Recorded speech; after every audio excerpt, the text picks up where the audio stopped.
Hello, my name is Samantha Guidry, and this is my unit development on water for 5th grade for Visual Performing Arts, Education 349.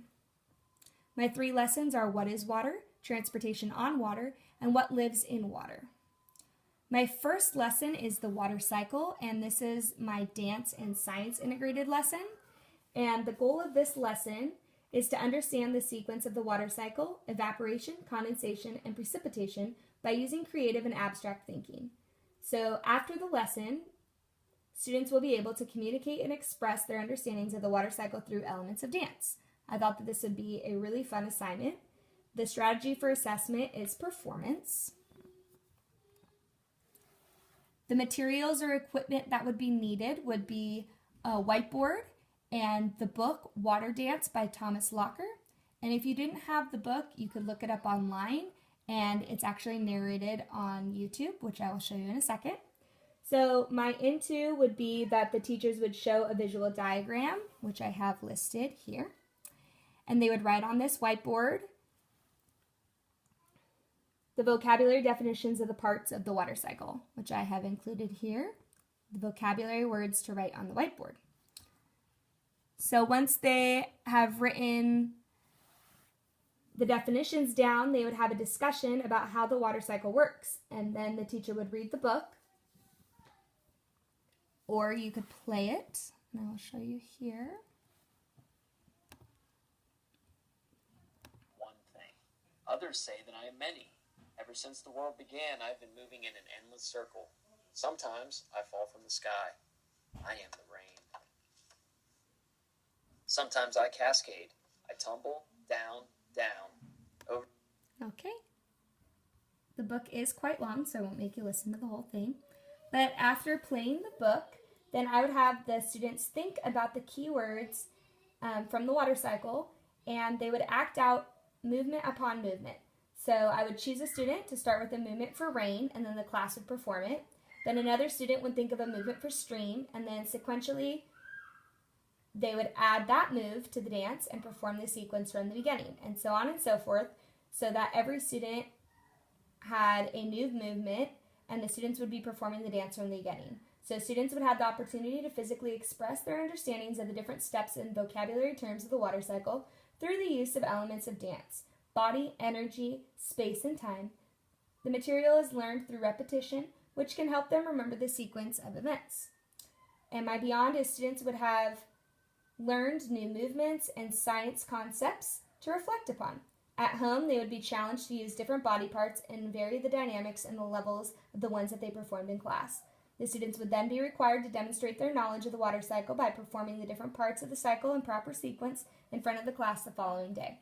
So the teacher would be able to check the students' performances of dance movements for proof of understanding in different parts of the water cycle, and they will get a chance to get into small groups and create new dance moves to represent the water cycle amongst one another before they were to perform the next day.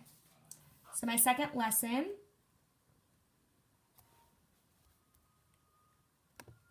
is titled Explorer Transportation on Water. So this is my history meets visual arts lesson, and it includes theater. And the goal of the unit is students will be able to choose character motivation of the early explorers who sailed across the ocean to better understand a historical period. So they will be examining 3 early explorers in history. They'll do a role play taking on the character. They'll complete an explorer worksheet that includes 2 reasons for the chosen explorer, and they'll come up with and act out a dramatized persuasive argument to the class about why they should be able to borrow a ship to sail. So this unit will be about using water as a means of transportation. My strategy for assessment would be performance and worksheet, and I also included a rubric. The materials and equipment that would be needed would be the whiteboard, markers, and the Explorer worksheet.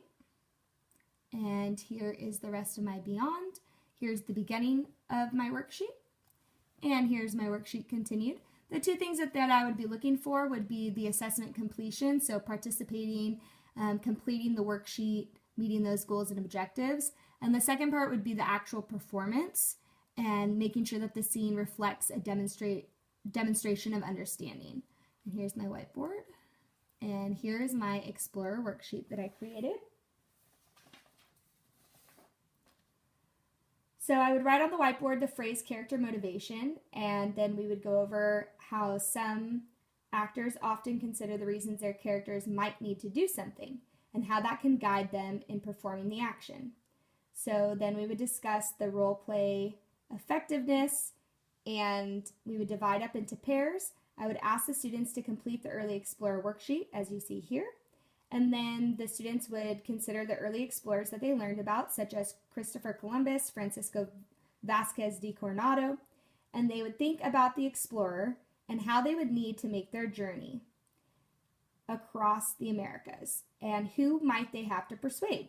So an example would be a king or a captain would be willing to lend one of their ships for them to sail across the ocean unknown, or a king or a person to invest their money in a risky sailing adventure. So I thought it would be a fun way to include persuasion, social studies, and drama. So then the students would get into pairs, and they would create their persuasive arguments. They would select a persuasive scene to depict, and they would write a script to improve the dialogue and the actions between the explorers. And then the next day they would present their scenes before the class, allowing the audience to critique the scenes and make suggestions for improvement. And my third lesson is called Different Fish. And Different Fish is my English language arts lesson. And my strategy for assessment would be an original painting, which they will create. And then I also have a rubric. My materials would be a whiteboard, the book Fantastic Fish by Rodney Carter, and the book Fascinating Picture Books for Kids, Fantastic Fish, Irresistible and Educational Picture Books for Kids by Les Blythe. I would have thick cardstock paper, crayons and markers, tempera paint in different colors, watercolor paints in different colors, and various sized paintbrushes. So this lesson the goal is to ensure students understand how to compare and contrast two fish.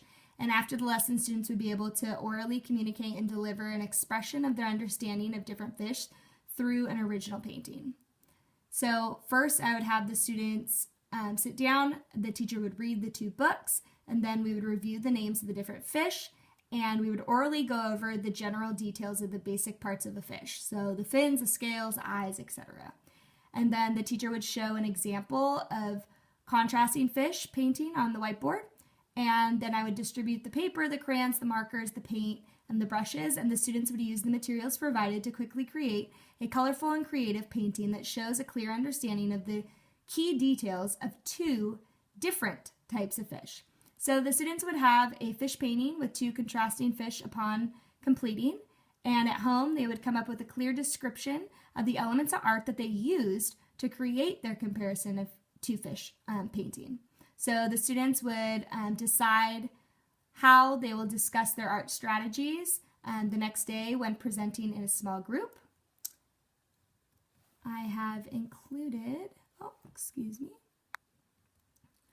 the materials here. So I have the whiteboard, I have my paintbrushes, my paint, my markers, I have crayons, my paper, and then these are the covers of the two books that I would read aloud.